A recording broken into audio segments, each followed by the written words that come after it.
لاہور پنجاب حکومت کا بڑا فیصلہ، صوبے کے تمام ٹول پلازوں پر پرچی کا خاتمہ کر دیا گیا، مکمل ڈیجیٹل نظام رائج ہوگا۔ 38 الیکٹرانک ٹول پلازوں پر موٹر وے کی طرز پر 1F1 سسٹم متعارف کرایا جا رہا ہے۔ پنجاب میں 5 بڑی شاہراہوں کی تعمیر، مرمت اور بحالی کے لیے پبلک پرائیویٹ پارٹنرشپ ماڈل کی منظوری دے دی گئی۔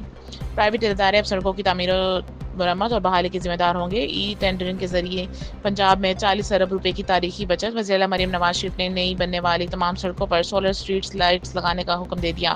لاہور کی خوبصورتی کے لیے نئے منصوبوں کی بھی منظوری۔ ریلوے اسٹیشن مصری شاہ داتا دربار، 1 موریا اور 2 موریا پل کی بیوٹیفیکیشن اور ری ویمپنگ کی جائے گی۔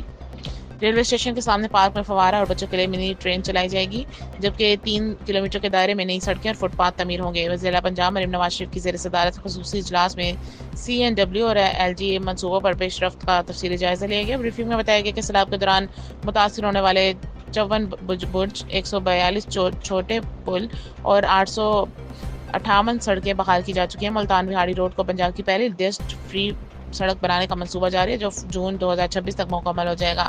قائد Azam interchange Wagah tourism corridor بھی جون تک مکمل ہو جائے گا، جبکہ chief minister local road programme کے تحت 5251 کلومیٹر طویل 2341 منصوبے دسمبر میں شروع اور جون تک مکمل ہو جائیں گے۔ مری کی تمام سڑکوں کی تعمیر و مرمت مکمل ہو چکی ہے۔ چکوال اور ساہیوال کے بیشتر منصوبے بھی پائے تکمیل تک پہنچ چکے ہیں۔ CM پنجاب انیشیٹو کے تحت 10,000 کلومیٹر سڑکوں کی تعمیر و مرمت آخری مراحل میں داخل ہو چکی ہے۔